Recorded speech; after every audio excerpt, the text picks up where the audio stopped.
Kamol Sukin. Thank you.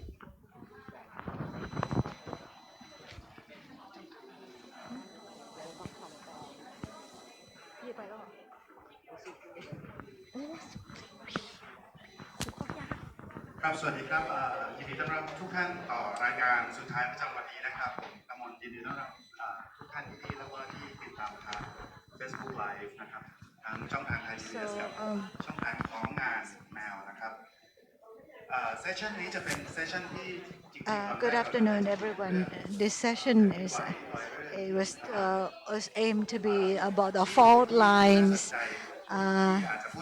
which is in Laos, the Earthquake and Tectonic Geology Research Unit. But so this has changed a little bit. Instead of just looking at the fault lines and earthquakes risks that would affect the dam that is going to be built, we're going to expand the issue into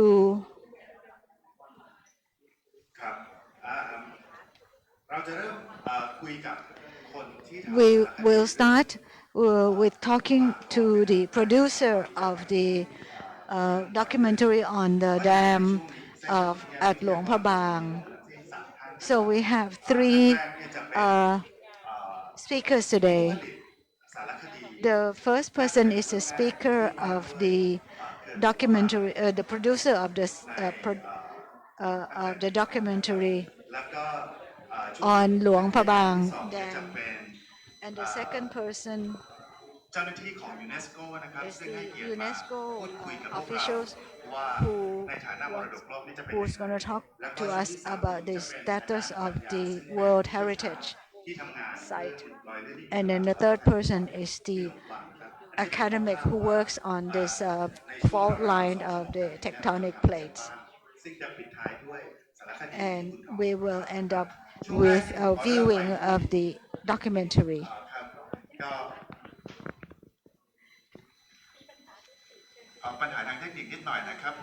So we have got some. Let me just introduce Kun Thom while waiting for him to come back.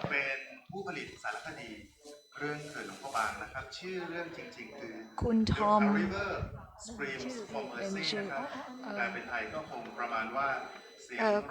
It's the title of the document, the film is A River Screams for Mercy. It's produced, the company is Eureka Films. So Kun Thom is the journalist who's been working in the Mekong region for a number of decades and have produced documentaries and media on for a number of news agencies.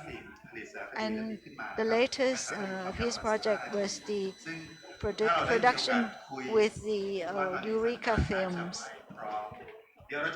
Maybe we are not ready yet, so we will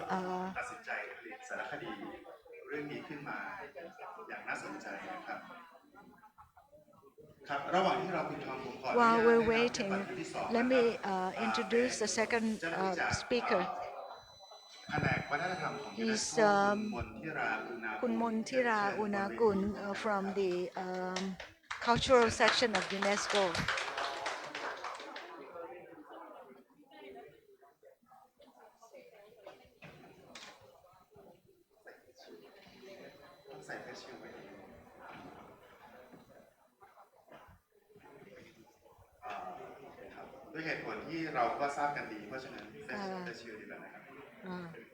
So we should wear the face shield. God.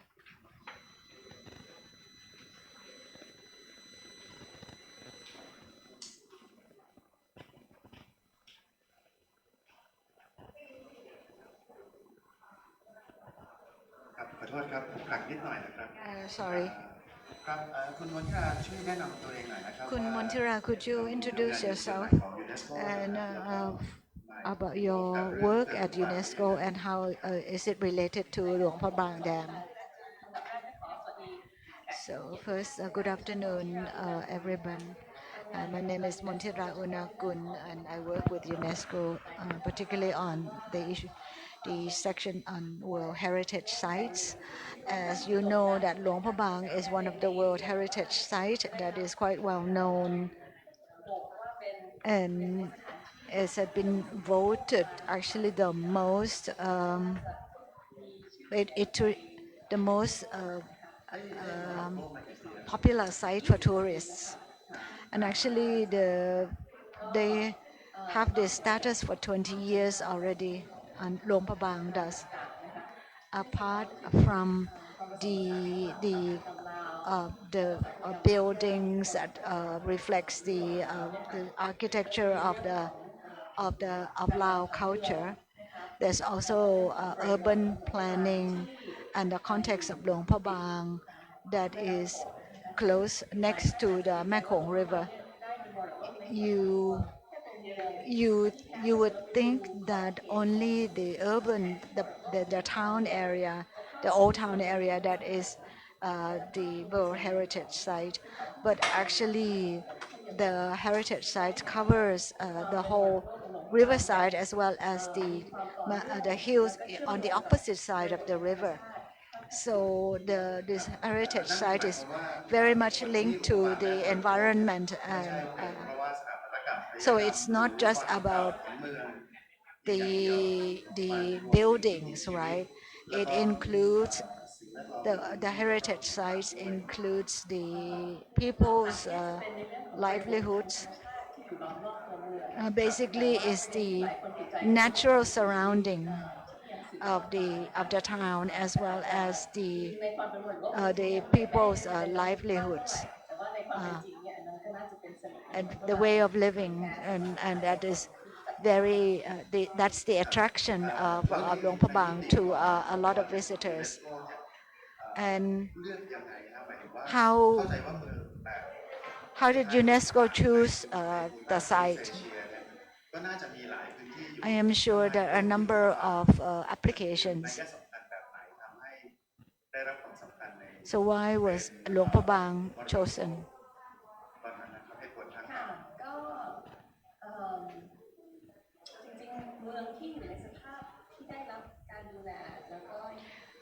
Is was actually a town that is like Luang Prabang. There may be a lot of them, but they were able to maintain their physical appearance and also the way of living that is becoming rarer all the time. And let me just we will get back to Luang Prabang later. So, but we will be covering the 2 or 3 issues that I mentioned. So now I want to talk to Kun Tom, who is in Chiang Mai. I don't know whether the Hi Tom. Hi Tom. Hello there. Hi, this is Kamol. Good afternoon. Yeah, good afternoon to you. So you can hear me well now? Yep, clearly. Yes, be our honors here.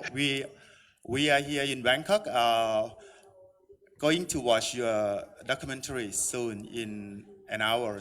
So nice to have you with our conversation.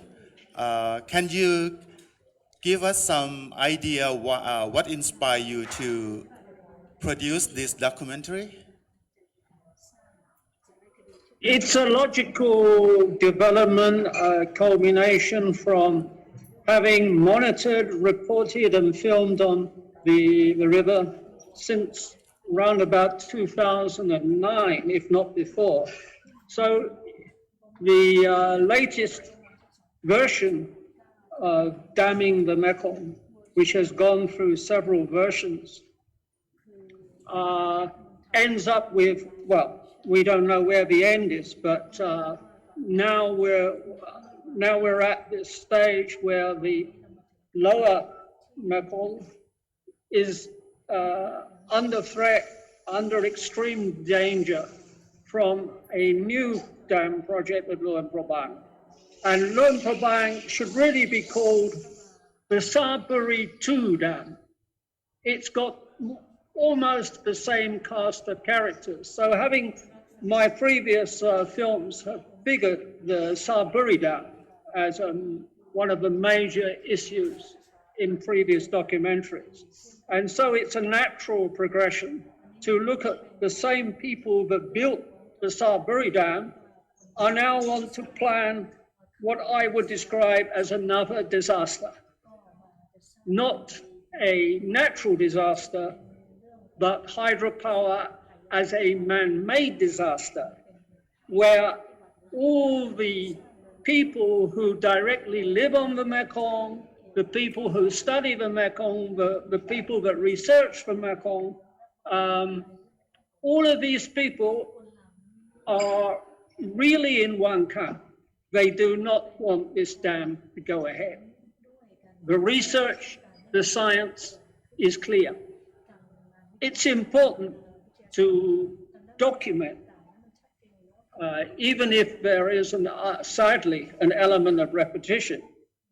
But we are about to witness one more disastrous decision being made by the power brokers of Thailand, of the Mekong Regional Commission, and the international institutions which provide an important underpinning.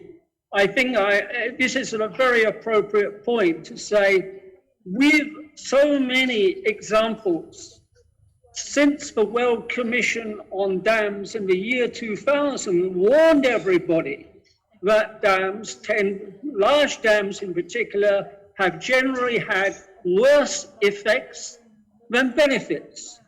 They have not delivered many benefits. They may have generated some more energy, and we know today that energy could easily be produced by alternative green and renewable energy. But the damming goes on despite the warnings and despite the science. And so the filming and the journalism and the investigation must also go on. So you asked me why I made this film, is because filmmakers and journalists and civil society has to keep knocking at the door of sanity to say this destruction must not be allowed to continue. And that people have, once people, I find among the general public everywhere, but once people understand the kind of damage inflicted by dams, they say, well, why are people still building dams? Why are governments still endorsing it? And this is a question which needs to be constantly raised. And what I was very disturbed about, attending the meetings of the Mekong River Commission, which has this consultative process for ostensibly introducing some element of accountability about these dams. And the Luang Prabang consultations at no stage were stakeholders allowed to question why was the dam being built at all. This question is suppressed and is censored. It's not part of their discourse. It's not part of their debate. And so we have to question what is the ideology behind the MRC, that they are not as neutral and balanced in their thinking, because they're following very much the ideas of ADB, the ideas of the World Bank. The World Bank built the Nam Turn 2, which was a disastrous dam on a Mekong tributary in Laos. Tom. So at this point, I'm happy to finish. Yeah, so you mean your documentary will talk about the disaster that disaster that you just mentioned, and also yes, we look at it as a disaster, another disaster in the making. Yeah. If it goes ahead. So what is the most dangerous disaster from from your perspective as like producer of this documentary? Sorry, could you clarify? You What is mean- the most disastrous thing about this particular dam? Yep. Or, For the Luang Prabang Dam, from your explorations, from your investigations, well, the what is- range, yes, we point out on the one hand, like the Charusiri Dam, it will reduce fisheries, it will reduce food security, it will lead to the erosion of river banks, and that in turn will constitute a menace to the World Heritage Site of Luang Prabang, which is also the World Heritage Agreement between the Laos government and UNESCO, signed in 1995, is also protecting the natural heritage of the Mekong River, which flows past and around the World Heritage Site. And so this is, I hope that in your general discussion, this issue is going to be raised further, that right Yeah. now the Lao government is in violation of their agreement with UNESCO.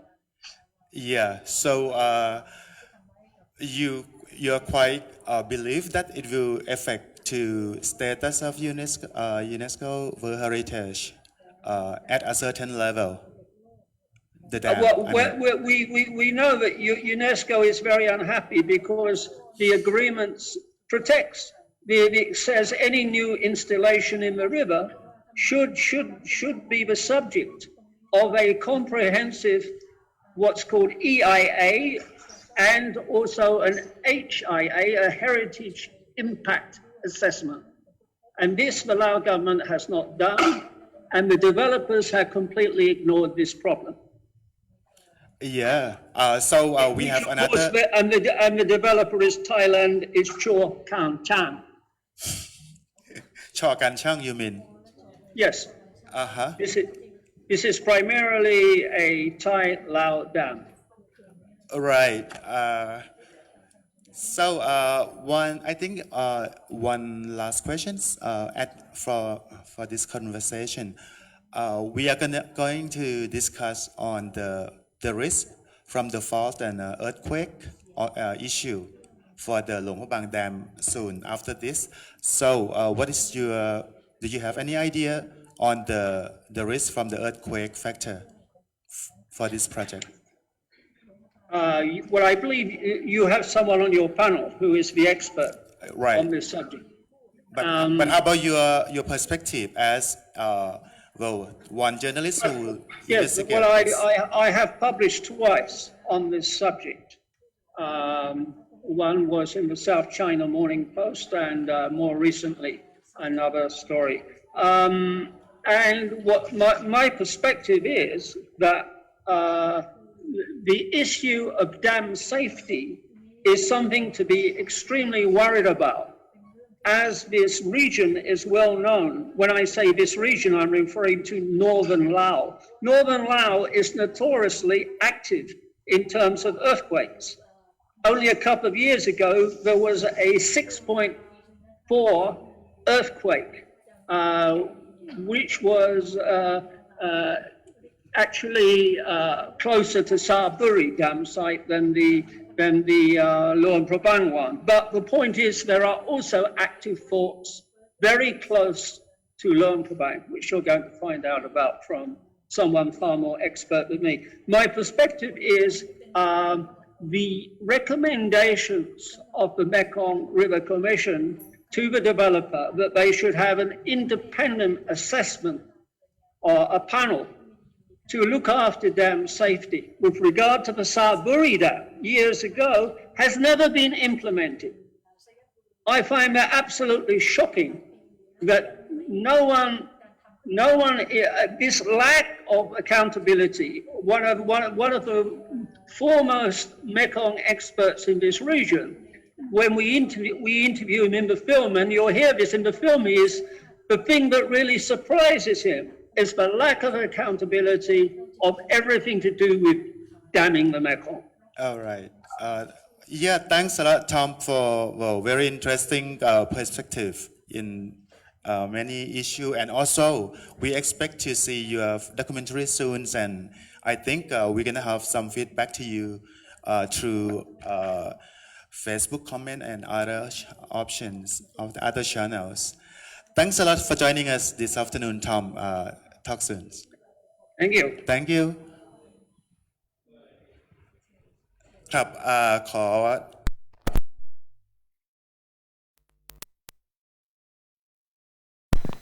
Panel. I am aware that Ajahn Panya is here. He's in this one. ครับระหว่างรออาจารย์ปัญญาเรา So while waiting for ต่อ him, บทสนทนากันเมื่อ maybe กี้ we ครับ can ได้เริ่มกันไว้ continue ว่า the talk with ใน her. สัมพันธ์หรือว่าความสัมพันธ์ของหลวงพระบาง So the point was about the implication of Luang Prabang before there's a proposal for the dam construction, and ถึงวันนี้มันยังเป็นภาพนิ่งเหมือนเดิมไหม Luang Prabang is so valuable.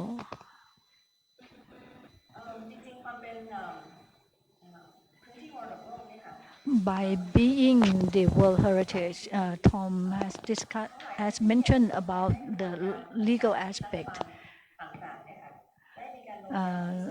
So all the many countries have ratified the Convention on World Heritage. And so once the countries ratify this convention, they have the mandate to follow the convention and to follow the rules, the laws and regulations. So for the World Heritage Committee has the mandate to define or to define the site. And when we talk about the value, the international value of the site, but beyond that, there is also a point or aspect about the ability to protect that World Heritage site or not, whether the government has the money, the mechanism to guarantee the international community that the government is ready to protect the heritage sites if it is granted. If it cannot be taken care of, if the World Heritage Site cannot be taken care of, it will not fall in, it cannot meet the criteria of the World Heritage mandate. So it also relates to the ability of the owner of the site to protect it too, right? So it means the Luang Prabang is valuable because it was granted a World Heritage Site many years ago, and at that time there's no issues about things that will happen in Luang Prabang, right? Well, in fact, there are some problems here and there, or occasionally. The issue include the management of the new buildings and the management of tourism. You probably are aware from the media that there's kind of change of management that affect the setting or the livelihood of people in Luang Prabang. So for the dam construction it is another issue that lead to the concern of these World Heritage sites by the UNESCO and also other parties, because there's a monitoring process to evaluate if the Luang Prabang still have value to become a World Heritage Site. And from the study of MRC, it is clear that if dam is collapsed, Luang Prabang will be will face flood, will be inundated underwater.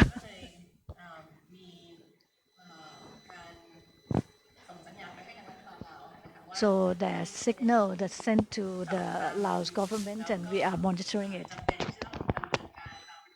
And there is procedures for assessing the impact of the dam, particularly on the heritage site. So that means that UNESCO is just not keeping quiet, right? UNESCO is actually pushing on the. Have you sent any notice?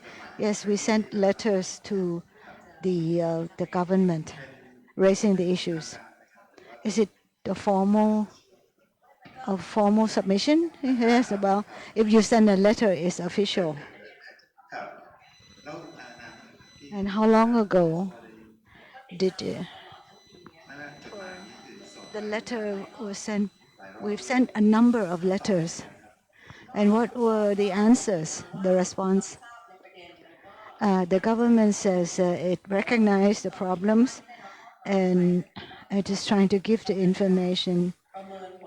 But what they have to do now is actually to really assess the impact on the World Heritage Site. This is something that the Lao government has to do now. So that means it's including all aspects of risks, right? Yes. From our perspective, because under the Convention on World Heritage Sites, our responsibility is to look at the impact on the heritage site itself. It's not. It doesn't involve the impact on the ecology or the whole downstream lives or not. That is interesting. That for people might say that we have not heard anything from the Heritage Site Committee. According to the rules, once you send the warning letters or the to the government, what would be the worst case scenario? Like, what would be the process if the Lao government insists that they want to continue with the Battery of Asia policies? So will that affect the status of the heritage? And the worst case scenario, and there are the number of features that actually were a part of the World Heritage Site. For example, if the whole town is flooded underwater and cannot be salvaged, cannot be rescued, that would be a condition that could lead to Luang Prabang being removed from the World Heritage Sites. In 60 years, the last 60 years, only 2 sites have been removed from the list. That one in Oman, where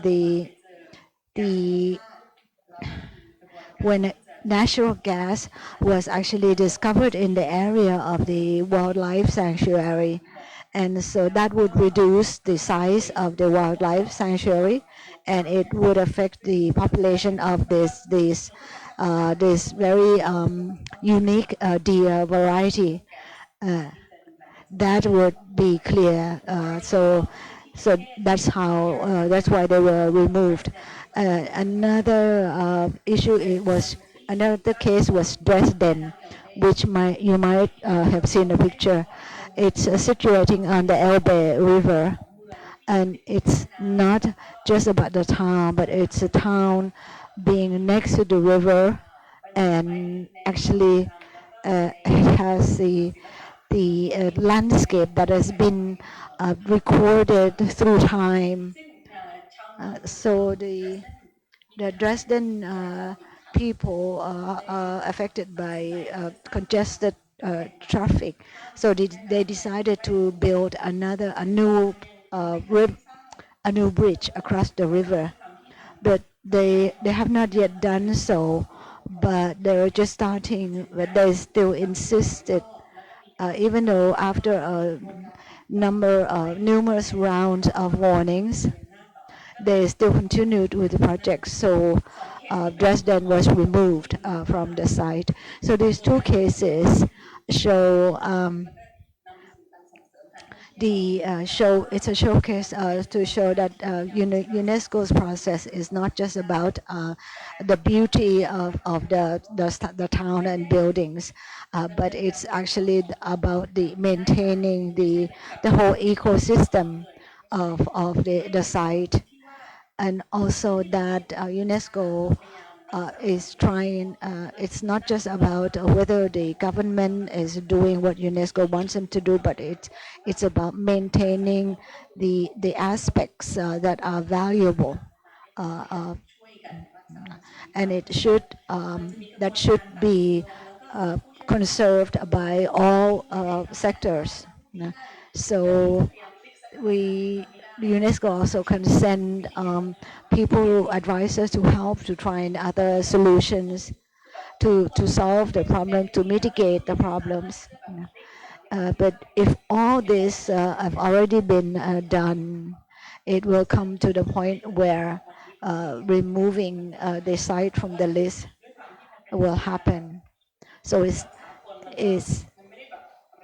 so it's not. It will take time. So we can stop now and maybe we start for a second round later.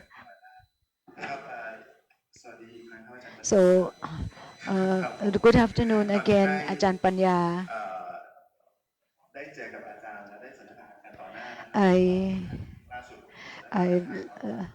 I lately I discussed with Ajahn Panya online. So now let's go to the issues. You have heard Kun Tom, right?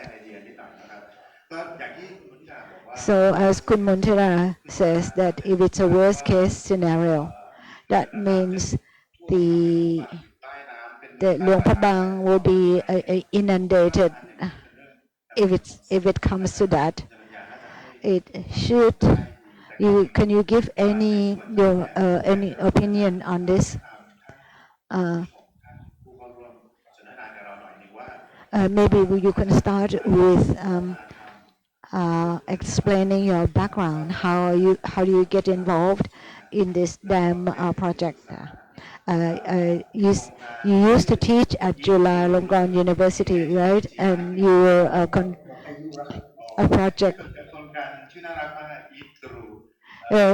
called EATGRU. Earthquake is called. It's actually an acronym of Earthquake and Tectonic Geology Research Unit. So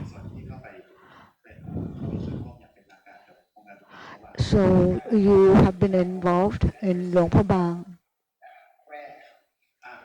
No, actually, I'm an advisor in the regards of mineral resources.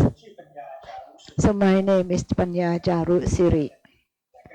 I'm a former lecturer at Jula, but I still go down to teach once in a while.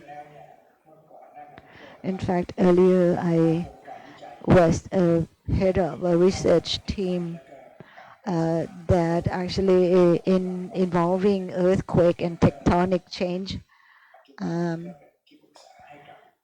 And now I'm advisor to another research project that concerns earthquakes as well, but also landscapes.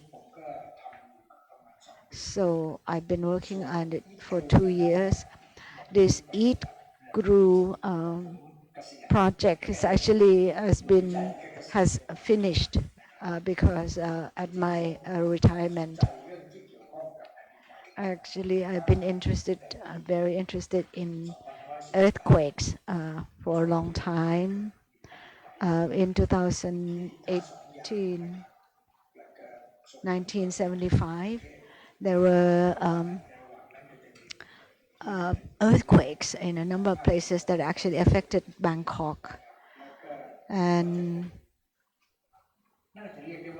I could say that maybe I was a pioneer on the issues of earthquakes that is a result of the tectonic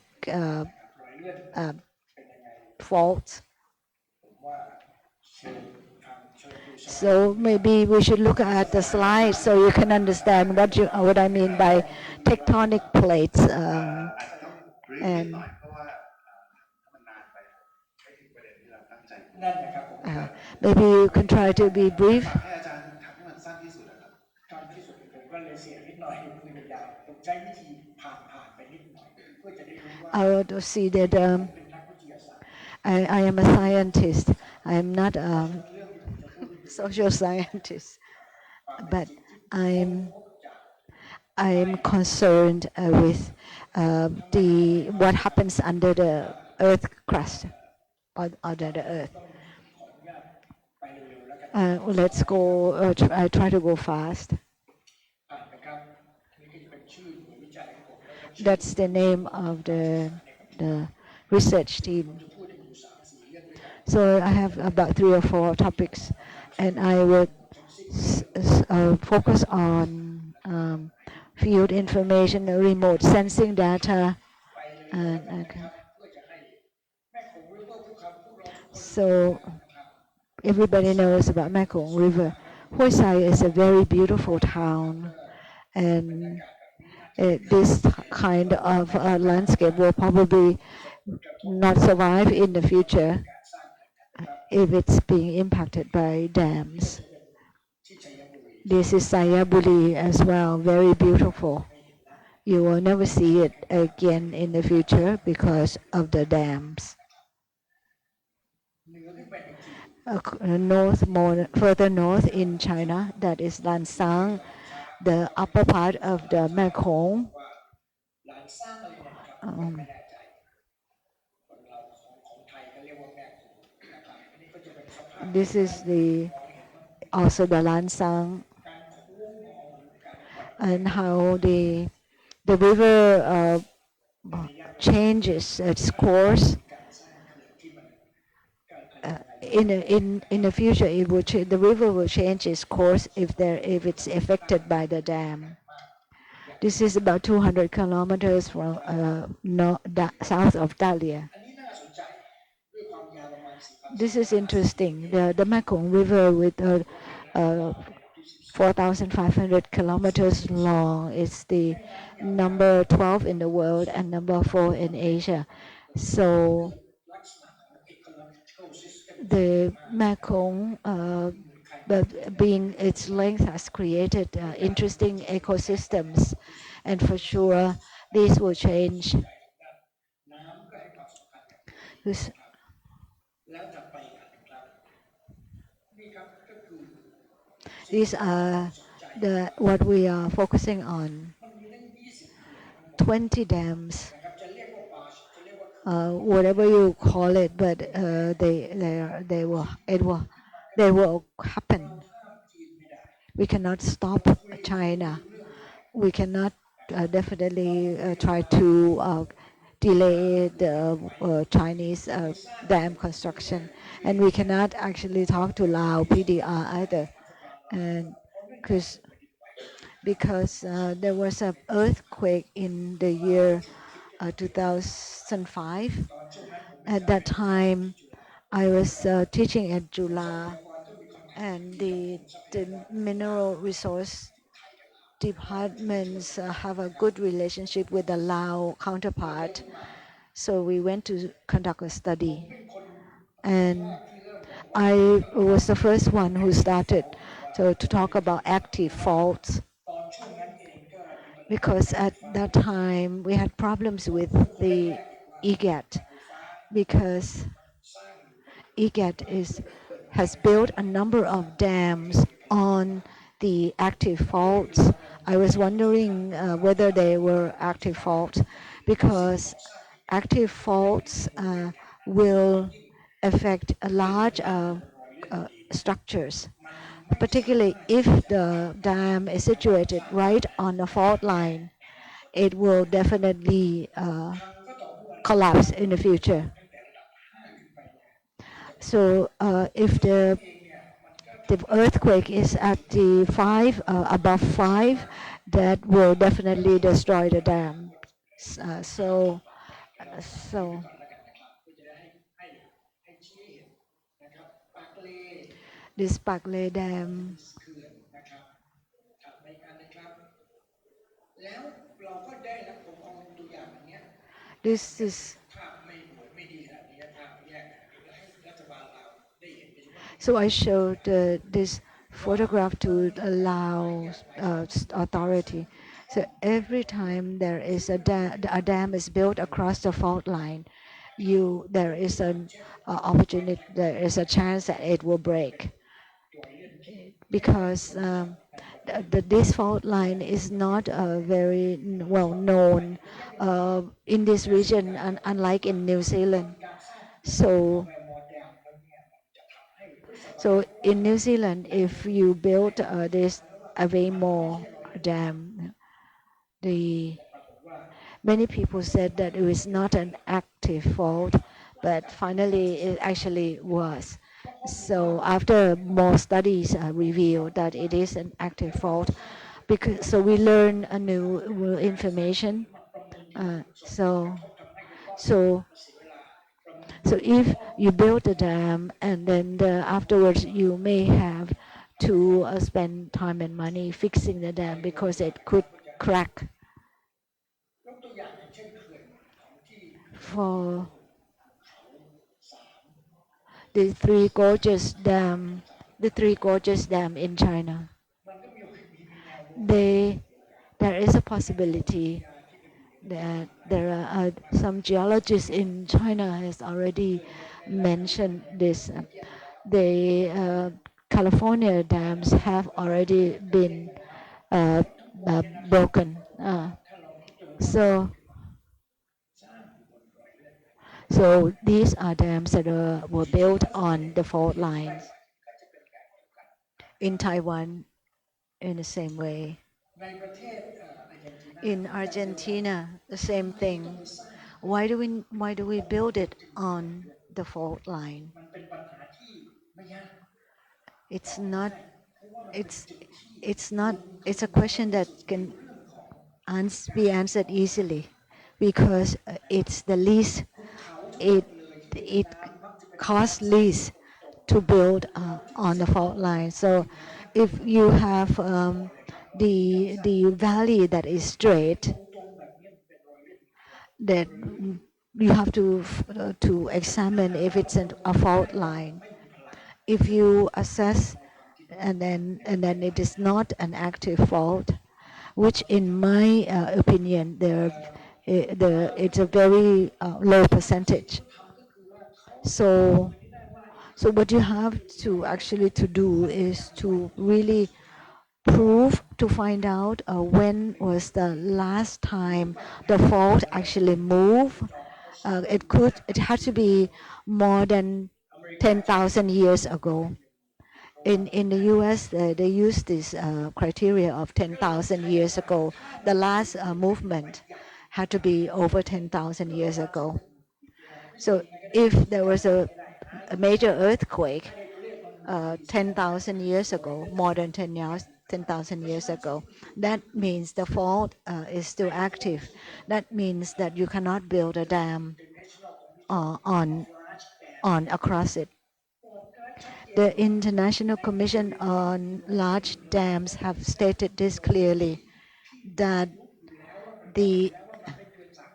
so if the fault line age is less than 30,000 years, you should not touch it.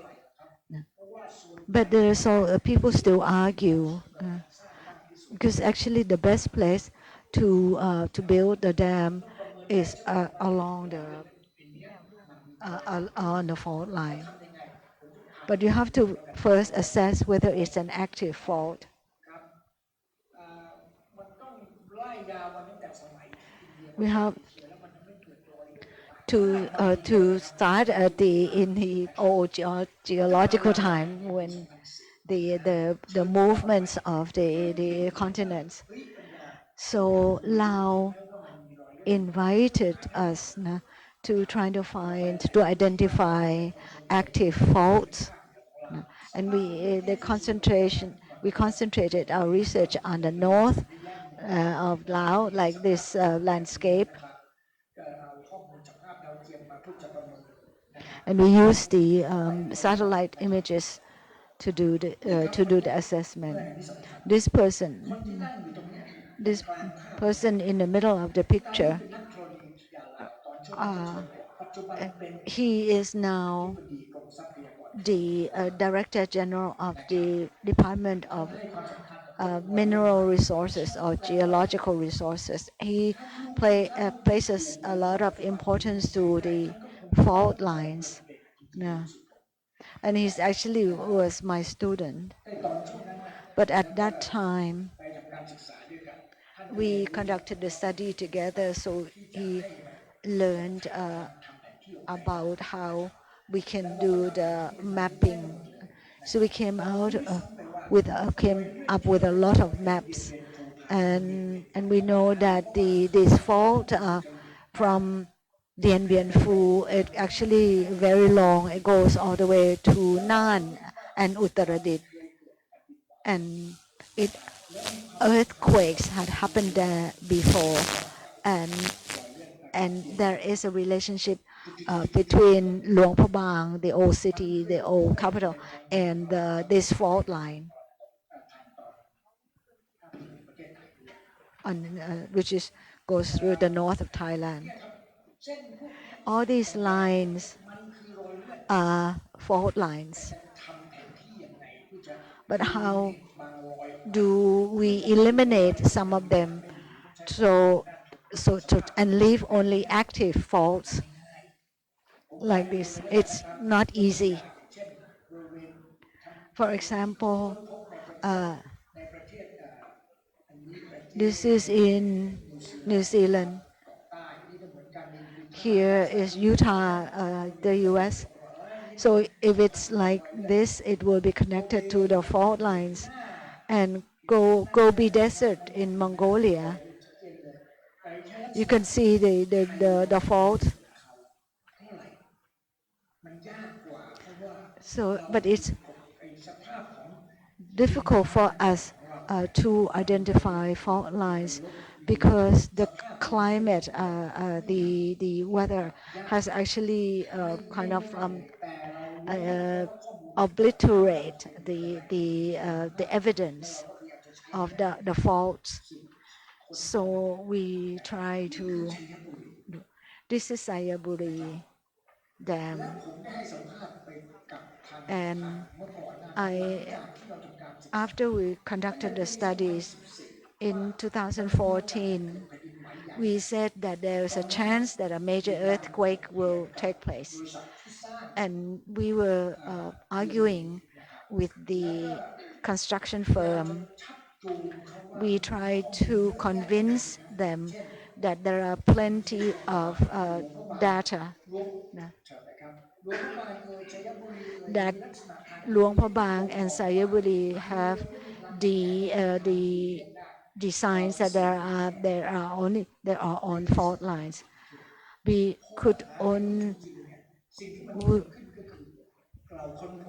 found that the last earthquake that happened below Sayaburi was in the area where the earth was hard, but we dug down and in fact, and we found that there is a chance that it could be the active fault, but it only could be active in the hard rock, not soft rock, This is the geological terms. If there are faults in the hard rock, that means it's a dead fault. But if it's actually on the soft layers of the earth, we need to conduct more detailed studies and to try to come out with how old it is. However means you have to come out with a figure in order to identify whether it's active or not. Yeah. And our data that has been collected by the team and the data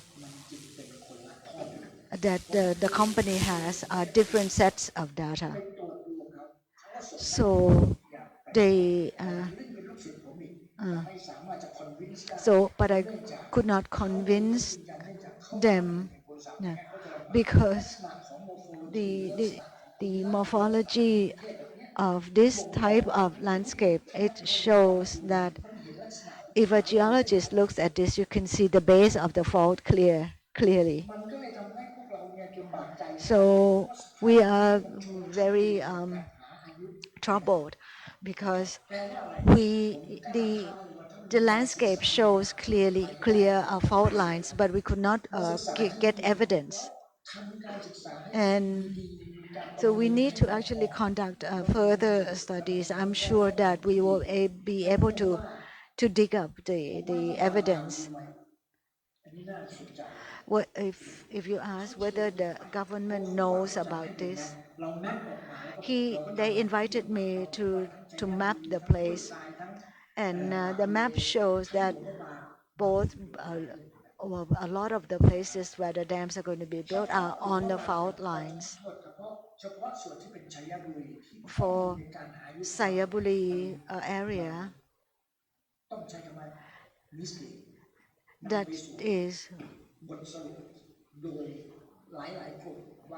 was misleading information because the fault line actually goes through the hard rock, but they did not mention that the last earthquake in Sayaburi actually occurred in the hard rock area. So I didn't like the way they're trying to push their conclusions, but we concluded scientifically. Could you go to the last page? So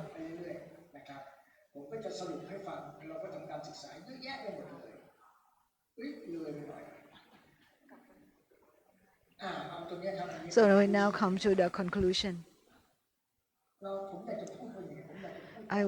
I want to say is that there are active faults, and it's not just in Laos, on the border between Laos and Thailand, but they go into Laos in a number of towns in Laos, and the lines that are parallel to each other, that's really bad because they're parallel in a way that it's like someone drawn the lines. They are active faults.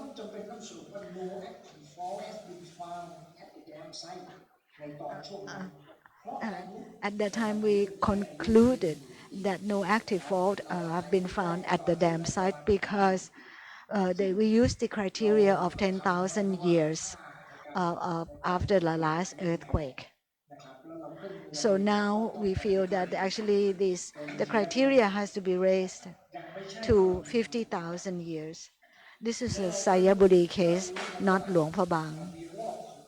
And we know that the reoccurrence happens every 8,000 years. These are the figures that we can confirm that that is 80% accurate. 8,000 years, meaning that it could be today, tomorrow, แล้วก็โดยอัตราของ and then the next 8,000 years อัตรา after การ this. เลื่อนตามแนวรอยเลื่อน And the rate of movement along the fault line, we used the figure มิลลิเมตรต่อปี 0.1 millimeter per year. มันได้แค่เนี้ยมันฝรั่งมันก็ไม่ค่อยเชื่อว่า That the Westerners will not do not believe that there are active faults. But I believe that if we can prove it. If we dig up the survey bore holes closest to it. I just have to stop here so to save time. งานที่ทำด้วยความตื่นเต้นนิดหน่อย I'm excited listening to your presentation. So this is the information from the geologists, and as you mentioned, that there's developers who are pushing for the construction of dam. And in the case of Sayaburi, that geologists had to write a report that it is not active. I have two reports. One is sent to the Laos government that is made by myself. So it's just personal report from you to the Laos government, right? So that version probably reflects your stance, right? It's informal. It's not in the name of Chulalongkorn University. What happened was, during that time, it was about 15 years ago when we conducted the study. At that time, I was probably not so skillful as other geologists who were so skillful and employed by the company to challenge me or to compete with me. So in the report, so according to the US standards,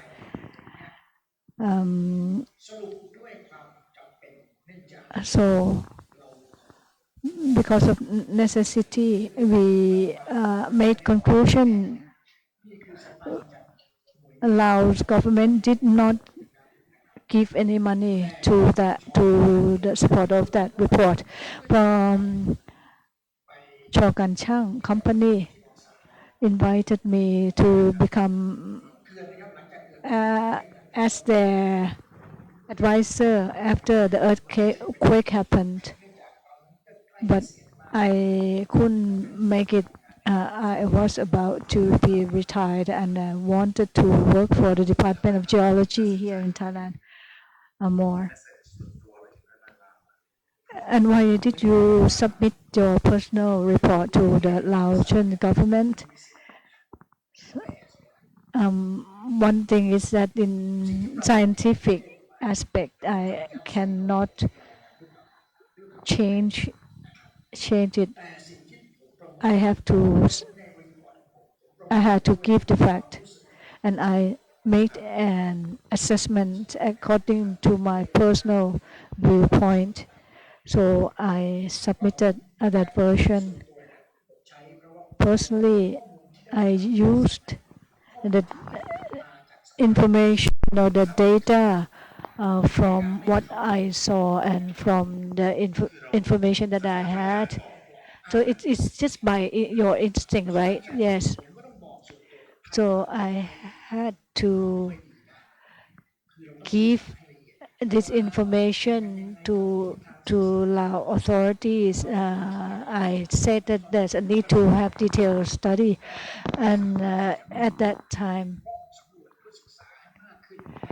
it was not possible because the survey for more detail was not possible. now. I would like to do more, to conduct more study, more survey. I do not have to worry about other things. Everyone know about the fact. I told my students as well that it's dangerous, but the construction was not stopped. Whether the government know that? Yes, the Department of Geology or Natural Resources of Laotian government, they were aware of it. So, in as a scientist, I could not say that you could not do certain things. So what I could, what I can say is that according to the geography and the faults, they can reflect and the reality. So and it's the USDF is the kind of the role model for the study of faults ท่านอาจารย์ว่าคำถามใหญ่ๆที่เราจะบอกว่า internationally. So เสี่ยงไหมจาก the main question is whether Luang Prabang is at risk of facing earthquake and whether it will be devastated. So you want to get personal view response or what? So from what you have told us, one thing is that you are trying to explain to us that according to the scientific information and the geologists had to say that because of limited information, the risk was not so high and the construction was possible. No, it's not risky, right? There are two words that are important, and maybe we use the terms wrong. One is risk, and another term is danger. I can say is at risk. If we want to assess the risk, we need the information. We, as a geologist, we can warn that what site is at risk, and we can warn that there should be no activities around that area. And one thing, it is based on fact. And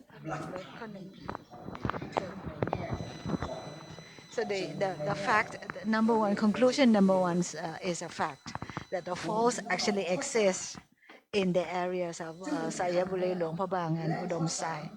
But second point that is there is no insufficient data, so you have to conclude that there is no active fault found, and the earthquakes actually happens. And if you look at earthquakes that happened, at a 5 or 6 Richter scale, you have to stop if you're going to build a dam or on that site. And this 8,000 years is the smallest, the fewest number of years that we can assess, we can state. So we can, but what's lucky is that the slip rate or the rate of movement, it's not as big. So I did not say that there are no active faults, but I have to admit that there is insufficient evidence to prove that. แน่ๆสองเนี่ยก็คือว่าจะมีพลังมากพอที่จะ ไปมากแค่ไหนอันนี้ไม่รู้รู้หกโอเค แน่นอนหกเกิดขึ้นมาเมื่อไหร่แล้วว่า So, ตัวเลข so แปด the มันเป็นตัวเลขตั้งแต่วันนี้ the figures that we know that the danger is actually 6 and I assume it's 6 on the Richter scale. ถึงแปด The เท่าไหร่ก็ได้เพราะฉะนั้นเราจำ and also the 8,000 years is the figure because it can happen anytime now. So if earthquake actually occurs at 5 Richter scale, ต้องไม่ใช่ตัวเลขแปดต้องเป็น 5,000 แต่ชาวบ้านก็ไม่ประเมินกันเพราะอะไร at, มันไม่มีความมั่นใจ but actually เรามั่นใจขนาด the number of years will have to be reduced to kind of 5,000. ได้ If it's 4, 2, 3, 2, 1, 4, no. เกินเลยนะครับครับผม ครับ I don't know what the figure 5 means. 4, 5, 6. กรณีสยบุรีหรือว่าหลวงพระบาง Richter, ราย I งาน think. ไปเรื่องนี้จำเป็น I'm ต้อง not ยอม sure. Maybe the slip rate. ส่วนตัวหรือว่า ถามในมุมมองของนักธรณีวิทยา And the question is, and ไม่ได้ผมตอบไปเลยทุกคนนักธรณี as a geologist, ที่สนใจเรื่องแบบวอ any geologist who is interested in faults could say that it's dangerous when they go to Laos. And this has been told to the Director General. But even the minister is not big enough. We don't know who actually. So the minister knows. His name is Chan Son, and he's actually he knows because he's a geologist as well. It's just he was placed as the head of a ministry. มันทำไม่ได้แล้วเราจะทำอะไรและพวกนี้ก็เป็นนักธรณีวิทยาเป็นนักวิทยาศาสตร์ These are scientists, so there is something beyond nature operating here. So now I'll change my question. อาจารย์เป็นที่ If you have the power to issue some rules on these faults, อาจารย์จะปรับ what would กฎหรือว่า how would you ว่าด้วยรอยเลื่อน come out on how would you ถ้าเกิดอาจารย์มีอำนาจ have a set of rules for reporting on faults? And it has to be China. So you mean move to China? ทุกอย่างของการสร้างเขื่อน If everything on dam construction depends on ICO and USDS, but China is trying to do everything about building dams. They never paid attention to anyone. But what they want to do right now, as I know, is to set a standard. So, in order to compete to the other agencies, so we have to push China. เราไม่มีทางสร้าง But what's difficult is that ถ้าไอโค if ICO knows that you are building a dam on the fault line, an active fault line, it would be wrong. But every time, though, ICO keeps saying that there's no problem and there's no problem. So if I want to change things, I think you have to be China to be able to affect change. And China is building 4 more dams. Will they build them in the future? Do you want to bet? เรารู้ทางด้านวิทยาศาสตร์รู้ว่าสร้างไม่ได้ We know that they cannot. ยังไงเวียดนามก็ยังเฉยๆลาวเนี่ยนะสร้างไป10 Laos built 10 dams, and the effect on the Mekong Delta is already appearing. เขา รู้ไหม It's dry. The Mekong Delta is drying up. เขมรรู้ไหมจะเขมรก็จะสร้าง Everybody knows. Cambodia knows. Vietnam knows. The Lao government knows. เขาเบื่อที่หน้าของรัฐนะฮะเขารู้แต่เพียงแต่ว่า They know, but they don't know what to do.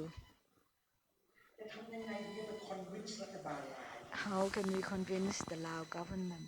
ตัวอย่างตัวอย่าง The big guy, I mean. ไม่ต้องถึงขั้นให้คนลาวมาดู So do we need the Lao people to rally ถ้าในมุมของ in a protest rally? เพื่อนผมยังตายเลย My friend died. คุณสมบัติ เขามีระบบไม่เหมือนเรา น่าเชื่อ May I ask Ajahn a question? You said that people always choose the active fault line because it costs less, right? Can you explain that why it costs less? Yeah, because it's a valley, right? When you build a dam, you have to build a dam across a valley. ถ้าก่อนเฟซชิลก่อนก็ได้ ภูเขาอยู่นี้ So กับภูเขายาว the valley, the two mountains here. If the valley is narrow, there are two types. So if it's like the slope is less, so you build a longer dams, right? So if the very the slope is very high. The degrees of the slope because it's so this kind of fault, this kind of valley for sure is sitting on the fault line. This type of valley shows. But what we have to do is to prove that it's not active. ในการกำหนด ดีกว่า เรียกว่า site investigation So we need a site investigation from the beginning to make sure so you can actually guarantee that it's not active.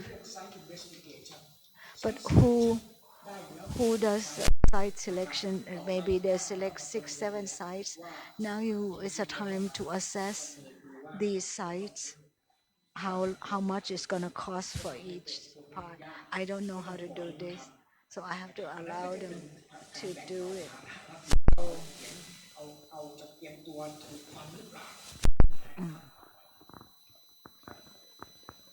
ขอให้ต่อประเด็นนี้นิดนึงครับอาจารย์ที่ just further on your issue that so in the end, the interpretation whether there is risk or not, กลายเป็นว่าเป็นการตีความ it is the interpretation of the geologists.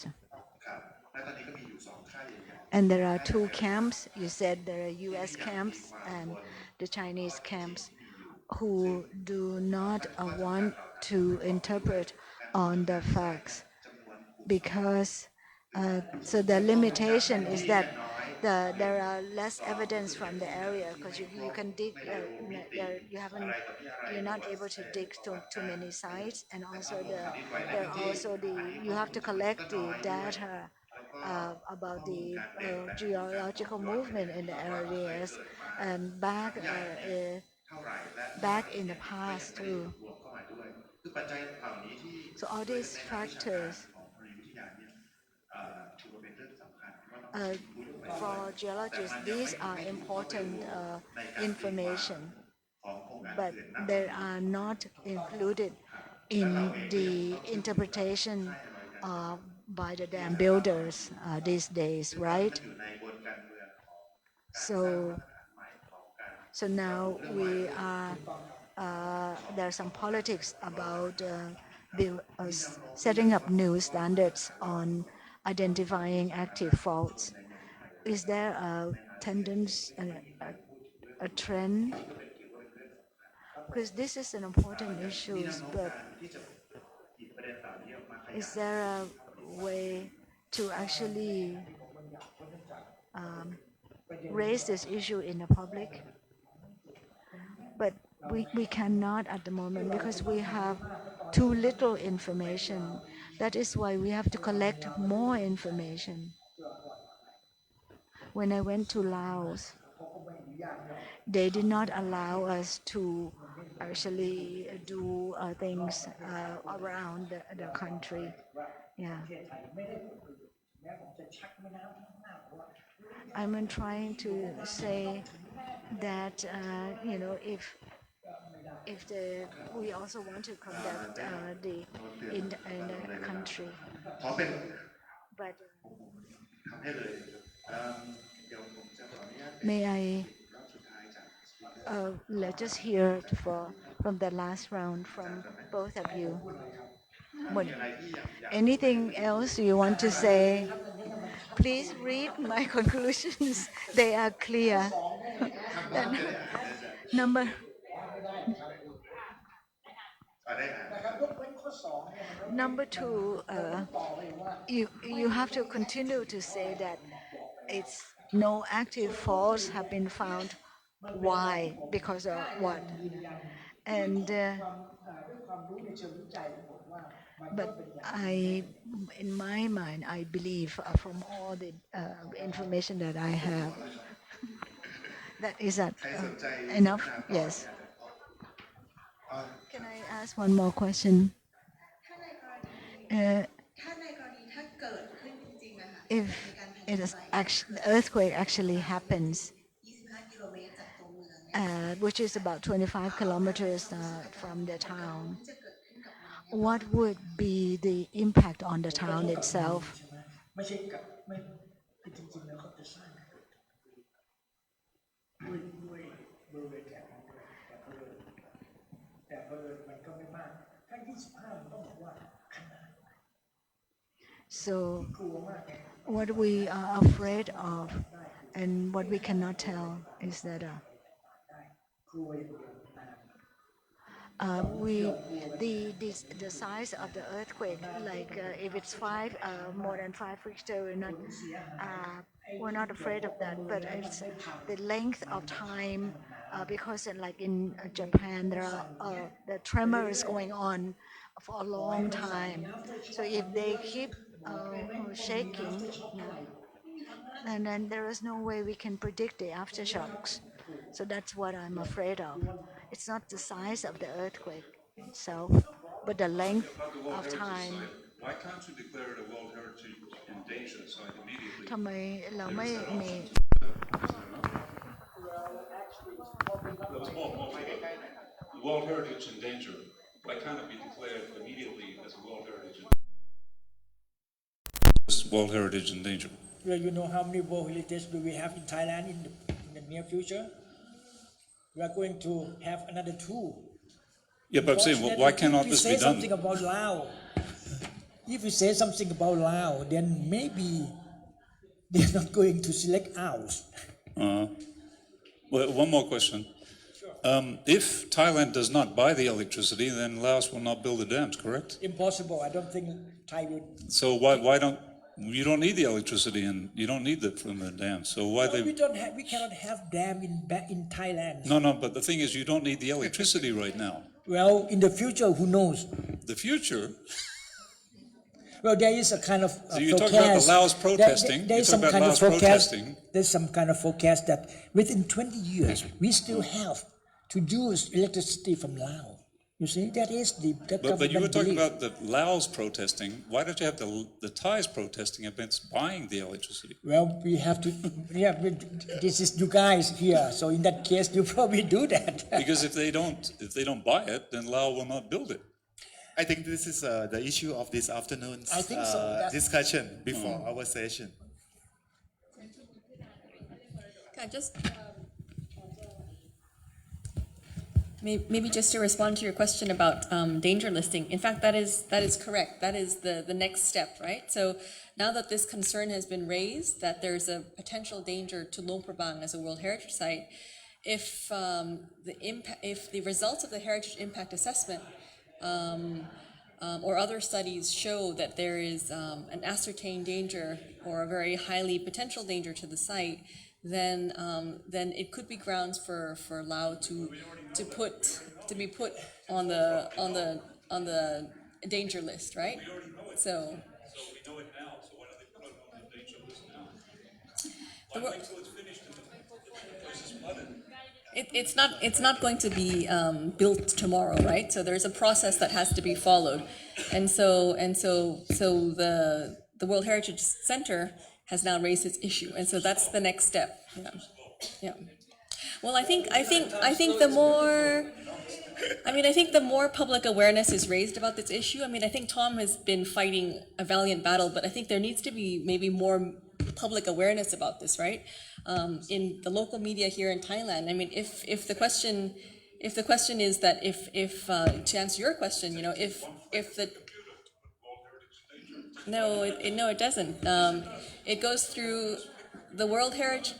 Such decisions are taken by the World Heritage Committee meeting, and unfortunately this year, due to COVID, the meeting has been indefinitely postponed. So that process has not happened.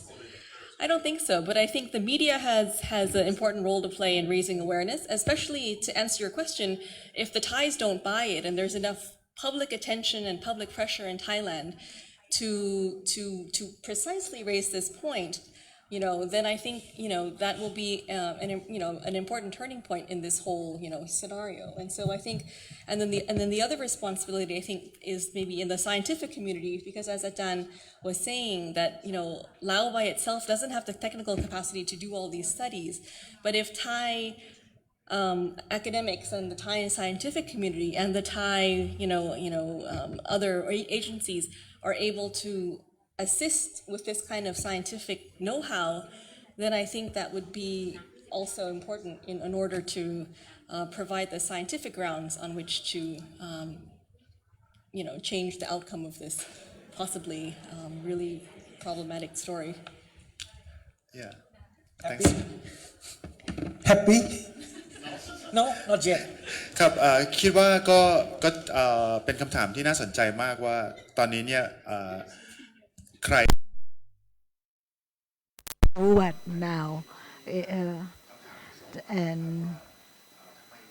And questions like if Thais don't buy electricity from Lao, will Lao build the dam? That's and also whether UNESCO could do more. So that is another approach. So what UNESCO can do, it could also help. So I think this type of discussion should always lead to better answers. So I think today we have raised a number of questions, and I think we have raised the right questions on this issue. And for the details, let's watch the 15 minutes documentary by Kun Tom. I just one little thing, last thing. I get to go to Luang Prabang every year, and I like it very much. It's actually better than Vientiane. And what I have seen in the last 5 years, it's got more dirtier. It's got dirtier, especially the outside of the town.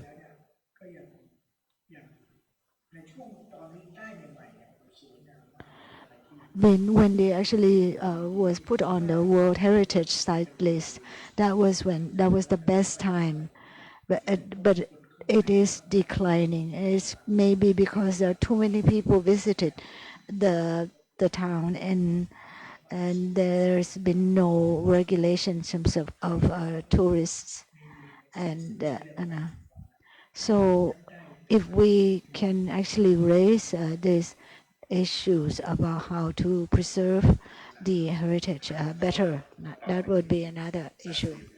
So let's watch the document. Let's go to Luang Prabang together.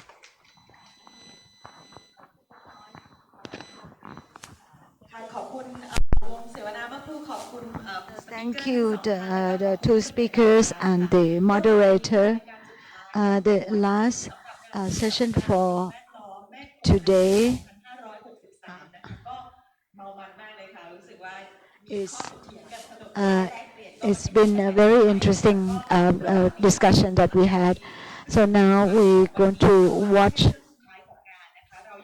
the documentary of today. This is the last event of today, but tomorrow we still continue with the event. So this is the documentary called River Screams for Mercy.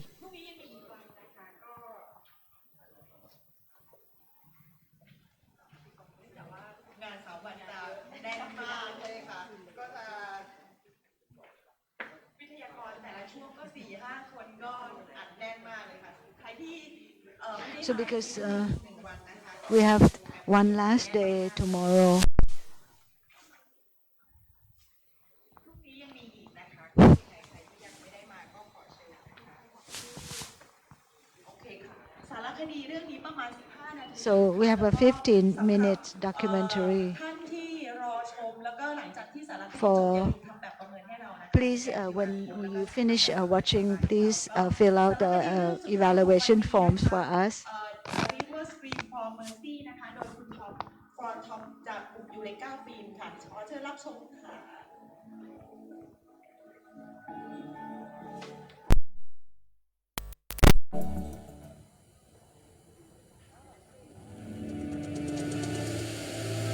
When we filmed the mighty Mekong in 2017, it was still a healthy, free-flowing river, roaring over the rapids, sustaining food security and livelihoods. The decline is dramatic. The river, crippled by drought, its sediment trapped by a cascade of dams in China and Laos. This has resulted in the lowest water levels in living memory, and the river turning an unnatural blue with green algae. It is known as hungry river condition, caused by nutrient and sediment starvation. Dr. Philip Hirsch, who has been researching the Mekong for 40 years, is shocked about the critical state of the river. So it's all the more shocking to see that now many of these seemingly alarmist predictions turning into reality. We couldn't imagine that the Mekong would be the colour it is. We couldn't imagine that there would be a whole wet season when the water never actually rose to its high flow levels along the lower part of the Mekong. I feel most upset that there's no accountability. That those who've been warned and were giving nice calming comments earlier on are not held accountable. However, instead of accountability for all the damage done to the river, the dam frenzy continues. You can almost hear the cry of anguish of a stressed-out river. But the profit-minded dam developers are not listening. They are too busy rushing ahead with their next dam. They plan to build at a very risky location, only 25 kilometers upstream from the world-famous heritage city of Luang Prabang. This cruise boat from Luang Prabang brings tourists on a 2-day journey to the Lao-Thailand border.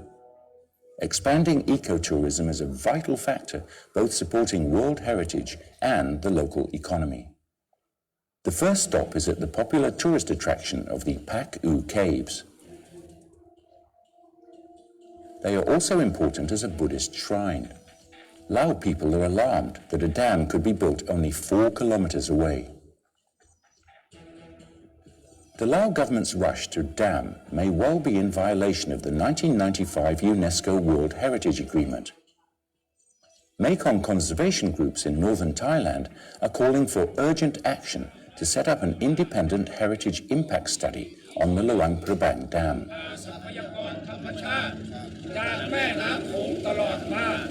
พวกเรามีจุดยืนไม่เห็นด้วยกับการสร้างเขื่อนใดๆอีกบนแม่น้ำโขงไม่ว่าจะตอนบนในจีนหรือตอนล่าง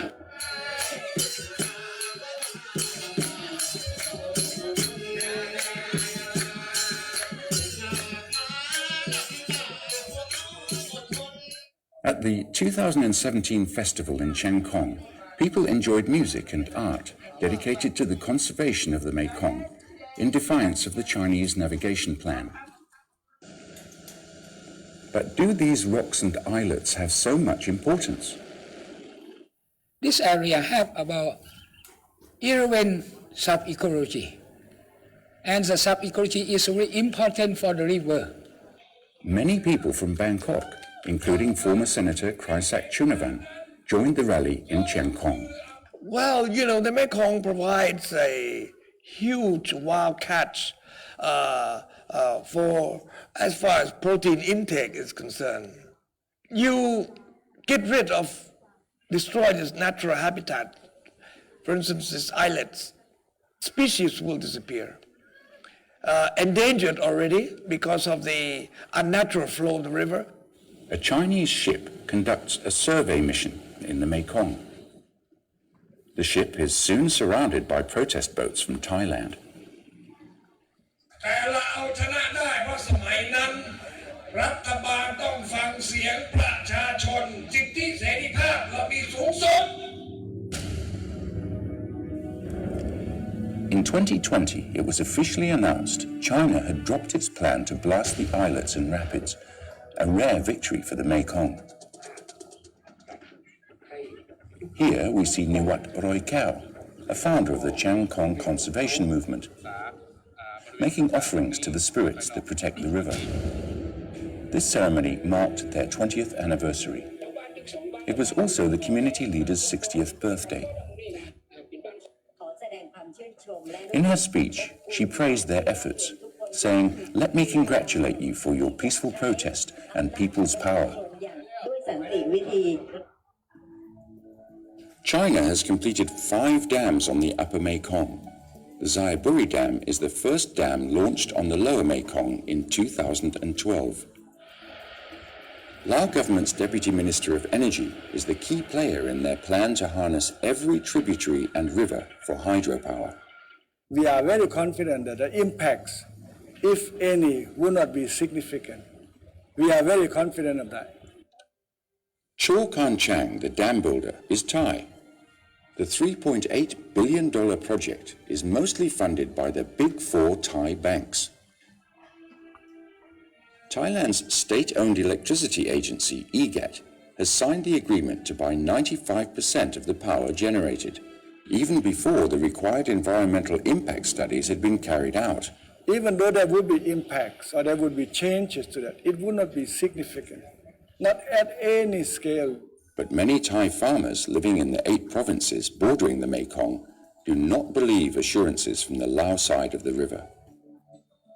Thailand's NGOs and farmers have led a series of protests against the dam. Former Thai Senator Krisak Chunavan insisted that the Thai dam builder Chaw Kan Chang should be held accountable. In 2011, the Lao government hired international consultant Poiri Energy to help push the dam ahead. We are a consulting company and we are advising our clients on technical issues and on technical grounds. We show the way forward. How can we move forward with the project? What needs to be done? And when can things be done? A timeline. The company claimed they could provide an 80% success rate with updated fish pass technology. In Switzerland, fish ladders only deal with a small number of fish, whereas the Mekong has around 1,000 different species. Dr. Hua Meng, German-trained civil engineer, is not impressed by claims about fish mitigation. Building a fish passage based on experiences of Northern Europe, of Switzerland, and transferring them to the Mekong, to a large tropical river, is just not serious business. This is a dam which is so benign, they claim, that it is virtually not there. This is basically nonsense. It's ridiculous. MRC experts found many flaws in the 2011 Poiri report. Some of them are very, very fundamental. But then, oddly enough, the report recommends to go ahead with building the dam and fixing the problems on the way. Poiri Energy Asia is now promoting another Xayaburi-style dam in Luang Prabang with the same Thai company, Cho Kan Chang, with more or less the same design.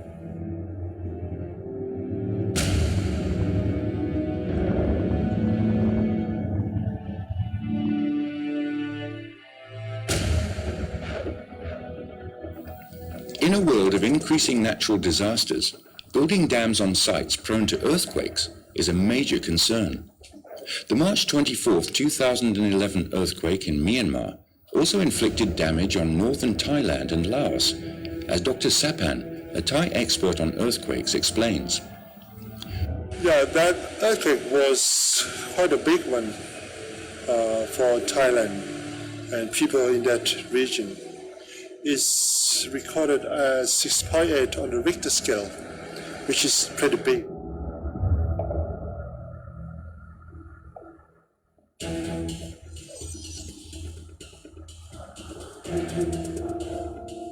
Even in that area, in Xayaburi area, there were a lot of big earthquakes occur already.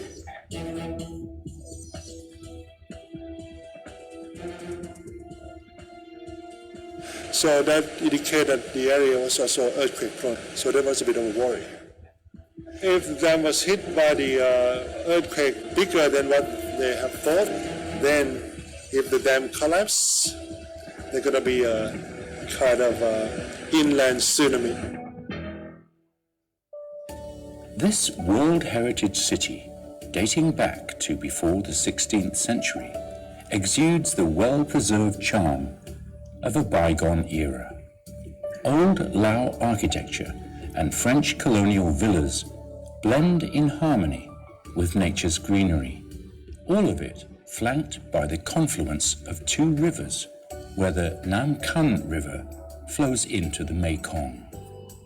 This wonderful enclave of heritage comprises over 120 UNESCO-protected sites of cultural and historic importance.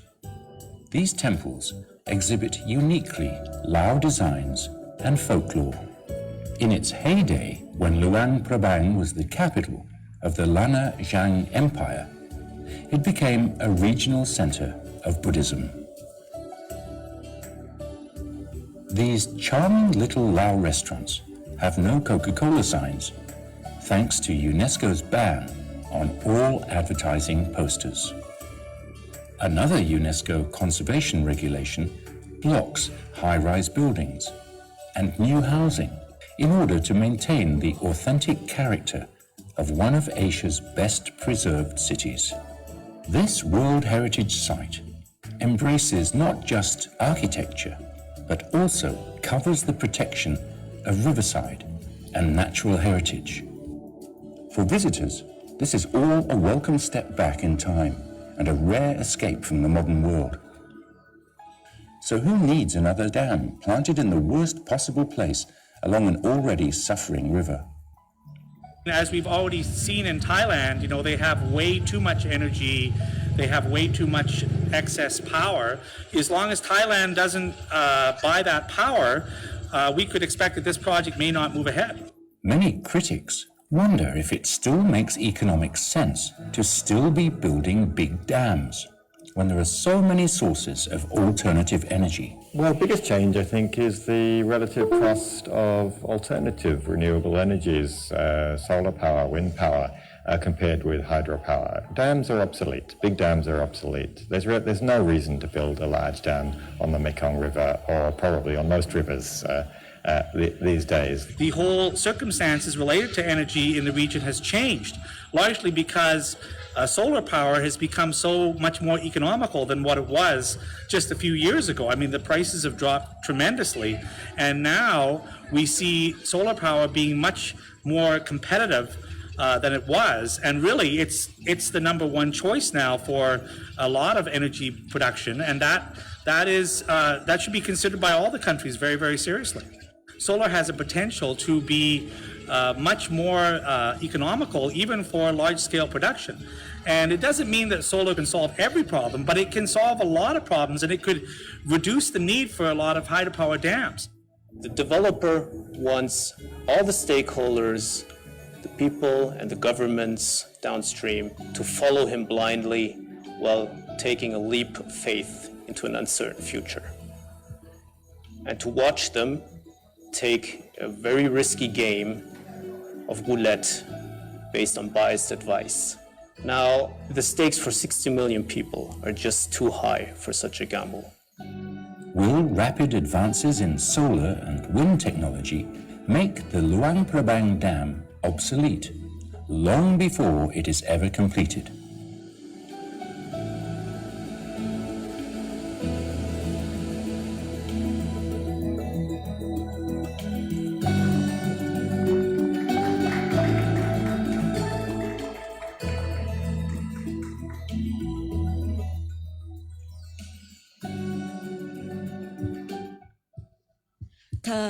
ขอบคุณทุกท่านค่ะจบแล้วสำหรับวันที่2ของงานพบกันใหม่พรุ่งนี้วันสุดท้ายนะคะนิทรรศการภาพถ่ายและสารคดีดูได้ที่งานนี้เท่านั้นนะคะเพราะฉะนั้นใครที่ยังไม่มาก็ขอเชิญพรุ่งนี้อีกวันหนึ่งขอบคุณทุกท่านค่ะขอบคุณทีมงานแล้วก็ขอบคุณผู้เข้าร่วมทุกท่านอย่าลืมทำแบบประเมินให้เรา